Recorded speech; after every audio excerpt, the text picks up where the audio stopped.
बिस्मिल्लाहिर्रहमानिर्रहीम। इय्याका नअबुदु व इय्याका नस्तईन।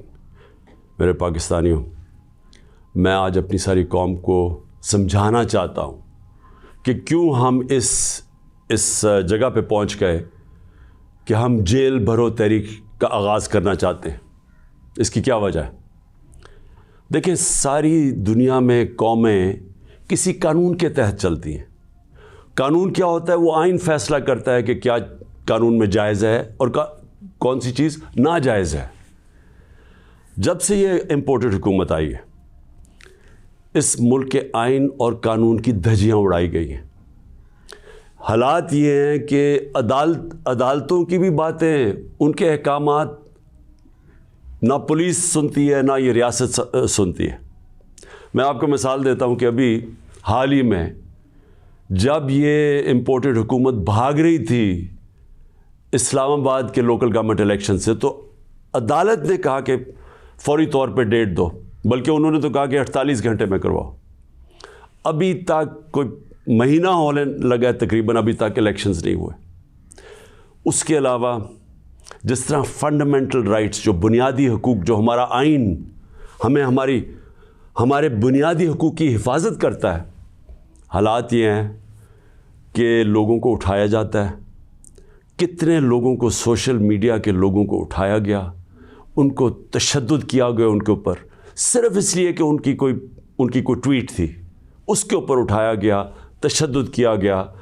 अभी तक कई ऐसे लोग हैं जिन्होंने जिस तरह का तशद्दुद किया गया, अभी तक उनका ज़हनी तवाज़ुन ठीक नहीं हुआ। आज़म स्वाति, कौन सा आइन, कौन सा कानून इजाज़त देता है कि एक ट्वीट के ऊपर नंगा करके उसके ऊपर तशद्दुद किया जाए, और फिर जब वो फिर से उसको जेल में डाला जाता है और फिर उसको कोई 30 उसके ऊपर FIR कोई बलूचिस्तान सिंध में की जाती है। शेख रशीद, आइन उसको अदालत उसको ज़मानत देती है, उसके बावजूद उसको उठा के ले जाते हैं और उसके ऊपर केसेस सिंध और बलूचिस्तान में कर देते हैं। फवाद चौधरी, अदालत 4 दफ़ा कहती है IG को कि पेश करो फवाद चौधरी को अदालत में, और वो उसको इस्लामाबाद ले जाते हैं। तो ये तो मैं थोड़ी मिसालें दे रहा हूँ। जो शहबाज गिल से हुआ, कस्टोडियल टॉर्चर, तशद्दुद, ये पाकिस्तान के कानून के ख़िलाफ़ है। तशद्दुद भी हुआ और उसको कोई रिलीफ नहीं मिली, और फिर डराया धमकाया गया और केसेस किए गए। पुरअमन एहतजाज हमारा था 25 मई को, उसके ऊपर जो जुल्म किया गया, कौन सा कानून और आइन एक जमहूरियत में इजाज़त देता है कि पुरअमन एहतजाज के ऊपर तशद्दुद करो? इन्होंने 3-3 धरने हमारे अगेंस्ट दिए और लॉन्ग मार्चेस की, किसके ऊपर हमने कोई सख्ती की? तो मैं तो ये थोड़ी सी मिसालें दे रहा हूँ आपको कि हमारा सारा जो हमारे आइन और कानून के ऊपर जो एतमाद है हम इस कौम का, वो उठता जा रहा है। और बल्कि हमें ये खौफ है कि जो अब आइन, जो जमहूरियत बेस होती है जिस आइन के ऊपर, और जमहूरियत के अंदर वाज़े तौर पे है कि 90 दिन के अंदर इलेक्शंस करवाने पड़ेंगे। हमने अपनी 2 हुकूमतें पंजाब और सिंध में क्यों गिराई, डिज़ोल्व की? खुद कोई ऐसे नहीं करता। हमने सिर्फ आइन को सामने रख के की कि हमें जब पता था कि 90 दिन के अलावा आप आगे नहीं जा सकते, तो हमने उसको सामने रख के इलेक्शंस की तरफ गए, इसलिए कि मुल्क एक बहुत बड़े बुरहान का शिकार है, एक पॉलिटिकल इंस्टेबिलिटी का शिकार है। और जब तक इस मुल्क में सियासी इस्तेकाम नहीं आता, हमारी माशत नहीं ठीक होने लगी। तो हमने अब कुर्बानियाँ दी 2 गवर्नमेंट्स की, जो तकरीबन 66% पाकिस्तान है, सिर्फ इसलिए कि आइन 90 दिन में इलेक्शन करवाता है। अभी तक कितने दिन हो गए हैं? 20-25 दिन हो गए हैं, अभी तक कोई डेट नहीं मिली। दोनों इलेक्शन कमीशन और ये जो 2 हुकूमतें, जो 2 गवर्नर्स हैं, उन्होंने डेट्स नहीं अभी तक दी, और ये सीधी पाकिस्तान के आइन की वायलेशन है। और अगर ये 90 दिन से आगे जाते हैं तो आइन बड़ा साफ़ है इसमें कि आर्टिकल 6 लगेगा।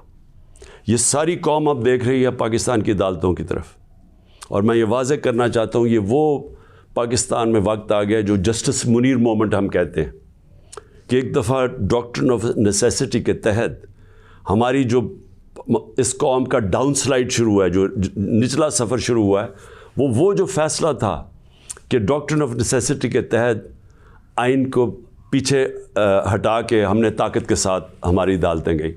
تو آج بھی وہی وقت ہے, سارا پاکستان دیکھ رہا ہے, ٹائم بدل چکا ہے. اگر یہ ہم نے دیکھا کہ اس سے آگے جاتے ہیں تو ہم نے یہ پلان کیا ہوا ہے کہ ہم نے اپنے آئین, اپنے ملک کے قانون کے رول آف لاء کے لیے, انصاف کے لیے ہم نے یہ جیل بھرو تحریک کا فیصلہ کیا, کیونکہ ہمیں کوئی نظر نہیں آ رہا کہ یہ جو وہ لوگ جن کی پر کرپشن کے کیسز, انٹرنیشنل انکشاف ہوتا ہے پینما کا, جس میں پتہ چلتا ہے کہ مریم نواز 4 مہنگے ترین لنڈن کی اپارٹمنٹس, جو کہ لنڈن کے سب سے مہنگے علاقے میں, اس پینما کے انکشاف میں پتہ چلتا ہے کہ اصل مالکہ ان کی مریم نواز تھی.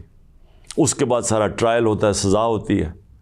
تو ان کے اوپر تو کوئی ایسا تشدد نہیں ہوا, ان کو تو جیل میں رائلٹیز کی طرح رکھا گیا. ان کے ذرا دیکھیں جیل میں کیسے جا رہے تھے. تو یہاں ٹویٹس کے اوپر تشدد کیا گیا. تو اس لیے 2 راستے ہمارے سامنے. ایک راستہ یہ ہے کہ ہم توڑ پھوڑ کریں, انتشار پھیلے گا ملک میں, سڑکیں بند کریں, پتھراؤ کریں, پہیہ جام سٹرائک کریں. تو ملک کے تو آگے حالات وہ ہیں, پاکستان کی تاریخ میں معیشت ادھر تک نیچے نہیں پہنچی جو انہوں نے پہنچائی ہے, اور یہ ہم سب کو پتہ تھا ہونا ہی ہے. اور ہم نے جو اس وقت ان کے ہینڈلرز تھے ان کو واضح کر کے بتایا کہ اگر آپ نے سازش کر کے حکومت گرائی گئی, ان سے نہیں سنبھالی جائے گی, اور نہیں سنبھالی گئی. تو آج کبھی بھی اتنا بڑا اکنامک کرائسس نہیں آیا جو آج پاکستان میں ہے. کبھی عام لوگوں کی زندگی میں اس طرح کی مہنگائی نہیں آئی جو آج آئی ہے. جو بے روزگاری بڑھتی جا رہی ہے, ایک طرف مہنگائی بڑھ رہی ہے, بے روزگاری, تو ملک کے معاشی حالات تو بہت برے ہیں. تو ہم اس لیے اس کو سامنے رکھ کے, اور 26 سال کی سٹرگل میں کبھی بھی ہم نے انتشار کی پالیٹکس نہیں کی. لہٰذا یہ پرامن طریقے کا احتجاج ہے جیل بھرو تحریک. میں آج اپنے سارے کارکنوں کو, بلکہ میں تو پاکستانی عوام کو بھی یہ کہتا ہوں کہ یہ اس وقت آپ پالیٹکس نہیں کر رہے ہیں, آپ اپنے ملک کے لیے جہاد لڑ رہے ہیں, حقیقی آزادی کی جنگ لڑ رہے ہیں. میں آج آپ سب کو کہوں گا کہ میرے اپنے کارکنوں کو کہ جو ہمارے ضلعی صدر ہیں, ڈسٹرکٹ پریزیڈنٹس جو ہیں, ان کے اوپر رجسٹریشن شروع کریں کہ جنہوں نے ہم پہلے ہر پاکستان کے شہر میں ہم جیل بھرو تحریک شروع کریں گے. تو پہلے میں چاہتا ہوں کہ والنٹیئرز اپنی رجسٹریشن کریں, اور اس کے بعد میں پھر آپ کو ڈیٹ دوں گا کس دن ہم نے جیل بھرو تحریک کا آغاز کرنا ہے, اور اس کی چند دنوں کے اندر ہوگی. اور اس لیے میں چاہتا ہوں کہ جلدی جلدی آپ اپنی آپ جو رضاکار ہیں وہ سامنے آئیں. اور انشاءاللہ میں یہ سمجھتا ہوں کہ یہ جو ہماری تحریک ہے, اس سے ہم وہ چیز حاصل کرنا چاہتے ہیں جو پاکستان کو ایک حقیقی آزادی بھی دے گا, اور حقیقی آزادی کا مطلب حقیقی جمہوریت وہ بھی دے گا. اور وہ انشاءاللہ وہی ایک پاکستان کو ایک وہ جمہوریت جدھر رول آف لاء ہے, جدھر قانون کی حکمرانی ہے, وہی پاکستان کو اس دلدل سے نکالے گا. شکریہ.